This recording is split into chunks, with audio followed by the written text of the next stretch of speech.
Hello and welcome to the Celtic Way morning briefing. I'm Sean Martin and I'm joined today by Alison McConnell. How's it going, Alison? Good Tuesday night? All well, thank you. Yourself? Aye, I'm fine. Aye, quite a good night. Anyway, it's only one more sleep before it's European night at Parkhead again, so it seems like that is the only place to start today. After that superb 6-0 win over Dundee on Sunday, are you expecting much to change in terms of personnel for the Jablonec second leg tomorrow? It's an interesting one, isn't it? I think only a few weeks ago you would have been looking at squad selection and the team pretty much picked itself given the bodies that were available, given injuries and suspensions and other issues. I would still say that's the same for the goalkeeper and the back four. I don't anticipate much changes there, but I think from middle to front, there's a few question marks to be asked. I'm not sure if Tom Rogic will keep his place for the game tomorrow night. I think there's plenty of options in there now. My own suspicion will be that David Turnbull and Callum McGregor plays up front too, and then there's a question mark about where you go from there, whether you put James Forrest onto the left and play Furuhashi through the middle and Abada on the other flank too. But I think what you have are options now. I don't think Odsonne-Edouard will start. I think Furuhashi will be the obvious first name on the team sheet given the performances that we've seen over the last week from him. But all of a sudden, you can see shape taking place and you can see the philosophy that the manager wishes to implement taking place. And there are a few options for him. Do you think, you mentioned Forrest going out wide left there, do you think that means Ryan Christie moves central?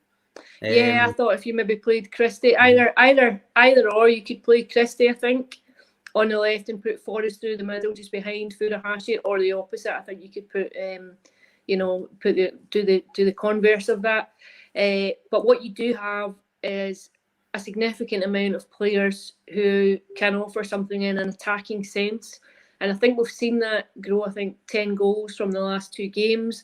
I think you have to temper it with the level of opposition that Celtic have faced. And I do still think there would be question marks of a defence that still looks a bit uneasy at times.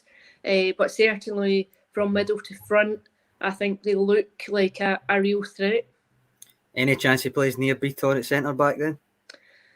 I'm not sure.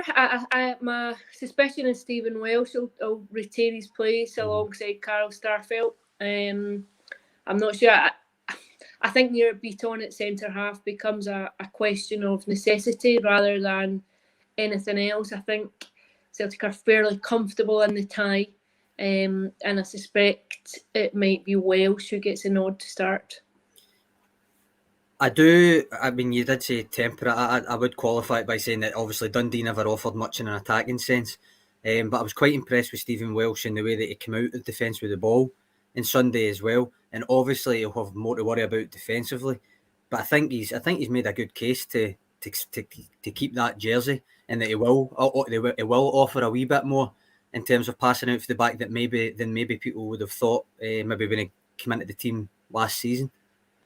Yeah, it's the way the manager clearly wants to play. I think it's been fairly obvious. I'm sure this will be conversations that are taking place on a daily basis in the training ground. I think at times we've seen it before, even over in the Czech Republic last week. I think there were moments where you're perhaps overplaying it from the back. I think it's maybe just practice in terms of honing your decision making about when's the time to do that, when's the time to come out. But you're right. I don't think he's done anything wrong. I don't think he's done anything to suggest that he deserves to be taken back out again. And the other obvious one, I think, is Tony Ralston too. I think he came in for a battering of criticism, a real avalanche of criticism. And I think you have to be a certain kind of person to withstand that pressure and level of scrutiny and then come out and go again. And I think you would have to applaud him for the manner in which he's contributed in recent games. I'm sure he'll be pretty happy with the 2 goals. But other than that, he's been fairly solid. As obviously we see Celtic trying to play with these inverted fullbacks. I think he's done pretty well. I think he's compounded a few people's ideas of what he has to offer. and I fully suspect that he'll be in again tomorrow night. I think he looks first and foremost as if he's a wee bit more confident on the ball, because like his effort was never in question. I don't think even anybody that was very critical of him would have said the effort wasn't there. It was more that moves broke down and he looked unsure when he was going forward. But that seems to have cleared the last couple of games, and he seems to cut a more confident figure. I'm not saying he's going to be the starting right back or anything, but he's made a case that he could maybe be the backup the last couple of weeks, and obviously shown an eye for goal that I don't know if many people knew he had. Yeah, I would agree. In general, how important do you consider the performance in this game to be to follow up that Dundee display? Obviously, the result is the main thing, but the performance as well to follow that up. To be honest, I think the be all and end all is result. I think it's about going through. I think it's about trying to secure some form of European football this season. I think if the performance isn't what you saw on Sunday, I think that you can move towards that. You'll have time to build towards it. I suspect it will be quite a strong performance. I think Celtic are in a fairly commanding position in the tie, and I think that offers a sense of freedom going into it. Not that you want to be too kamikaze, but I think it does offer a sense of freedom when you don't have the same level of tension. I think Ryan Christie's goal would have been particularly important in the context of the tie as a whole. But I think the likelihood is that you will get both tomorrow night. I think there will be a performance and I think there will be a result. I think it's the first time that you have a capacity crowd back at Celtic Park since March last year. I think it will be. I think it will be noisy enough to take the roof off at points, but at the same time, I think you do have to remember it's a project. It's something that's been. It's something that's in the process of coming together. But I think the early indications are that people are receptive to the ideas that Ange Postecoglou is trying to bring. On that note, I mean, you wrote a piece earlier in the week about the influence of crowds, and obviously you've mentioned that Celtic go in with this 2-goal cushion rather than a more nervy 1-goal cushion. So how much of a role do you think the crowd will play as the team kind of tries to close out the tie without too much fuss, if you know what I mean, without really getting it a nervy night? It's funny, if you'd asked me this question a few years ago, I would have not scoffed, but I always thought it was a bit twee to talk about the crowd and the 12th man and everything like that. But what I have seen over the last year and being inside football grounds and going to work where it's like a reserve game, obviously, it's like you completely removed so much of the tension and impetus around games just because there were no crowds. And I think what it did was illustrate just how much of a difference it makes to performances and to teams and to players.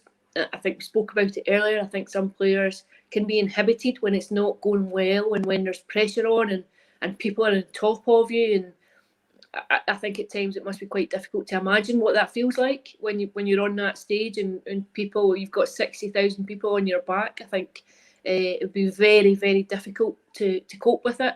But the converse again is true. I think when you've got a supportive crowd and people willing you on it, I think it can be huge.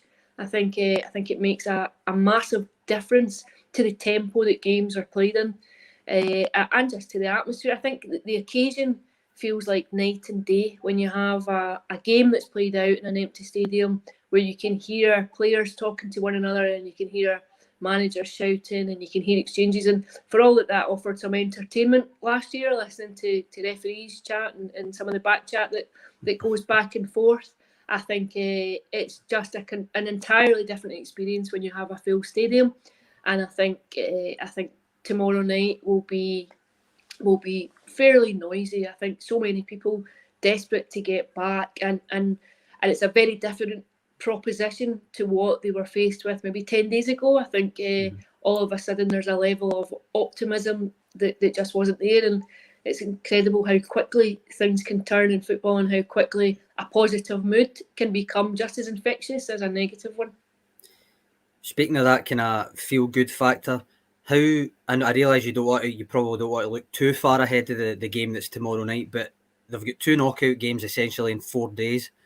So whether the performance is there tomorrow night or not, if they get the win, how much of an impact is that for going to kind of get their revenge on Hearts at the weekend? Because it's two big games in 4 days after a very quick and suppose stuttered start to the season. Yeah, I suppose it's a different competition. So I'm not sure if it would be about revenge, but I think what it will show is just where the team have come in the space of a fortnight, and I think so much of that comes down to feeling as though you're going in the right direction. In actual fact, I was one of the few people who thought I didn't think it was a great performance at Tynecastle, but I thought when you analysed it and stepped back from it, I think it was a game on another day that Celtic probably would have won. I think they looked nervous, they looked a bit rusty, they just looked a bit off it. But when you look at that game on the opening night of the season and how many chances were created, you could argue about the offside goal, etc. And when you look at the softness of the goals conceded, you could go over it. But I think in a very short space of time, you'll see where Celtic have come from. I think they look a much more confident team from there. I think they look much more assured. I don't think they look quite as nervous.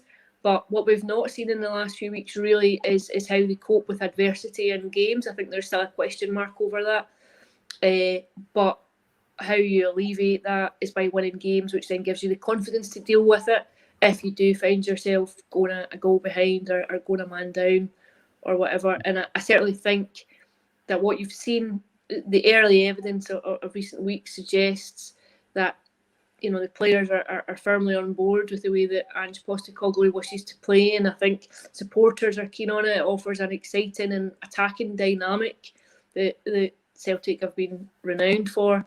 But I do still think there are question marks over the back line. I think you would still like to see reinforcements in a defensive sense. No, I agree with you. I mean, for that Hearts game, I was on the detailed player ratings, and even though they got beat, I couldn't really give most players anything other than a 6 because I didn't think anybody was really terrible, even though they lost, if you know what I mean. Mm-hmm. So I do take your point with that. Moving on to a slightly surprising, or maybe unsurprising for some fans, development yesterday was the announcement that Gordon Strachan is back at Parkhead for a few months anyway. The club released a statement last night saying that he would be looking at the women's team, the B team, and the academy to advise CEO Dominic Mackay on those. I'm interested to hear your thoughts on that, Alison. Well, the first thing is I was stunned that he would still be allowed to maintain his Dundee position while also working at Celtic. I'm not sure how that works entirely in terms of a conflict of interest, but I have to say I think he comes with a wealth of experience. He knows the club, he knows the landscape, he knows the pressures, and I wouldn't be surprised if some of those influences bleed across into the first team if there's a need for it, if there's any advice that Ange Postecoglou might wish to speak to him about. I wouldn't be surprised if there's a blurring of the lines in terms of responsibilities, or if it ends up in a longer role, if it stretches beyond the 3 months. But I think if it did, I think obviously you would have to look at the dual commitments across 2 top flight clubs. Yeah, I think the way that the initial news of his return was put out yesterday, I think it made a lot of fans think it was going to be like some sort of director of football role. But it doesn't sound like that at all. And as you say, he's kept his role at Dundee as well. But I mean, would you think that those fans may be justified in worrying that it will lead to that type of role after the 3 months? Let's call it a secondment. If you know what I mean? Yeah, my own impression is it almost feels like trialing it out to see how it goes, and I wouldn't be overly surprised if it morphed into that kind of role in the long term. I would have to say I'm not sure that would be the worst appointment, to be honest with you. I'm not sure that would be a popular opinion, but I think he probably has quite a lot to offer in terms of experience and knowing what the job is and what the job entails. But I think you'll just have to see what happens and what comes to pass over the next 3 months. Okay, doke. Thanks, Alison. I think that'll do us for today. So thanks very much for joining me. And remember, everyone else, you can see it down the bottom of the ticker there. You can subscribe to the website for just £1, and for that, you'll get access to a heap of in-depth Celtic content. So thanks for joining us today, and we'll see you tomorrow.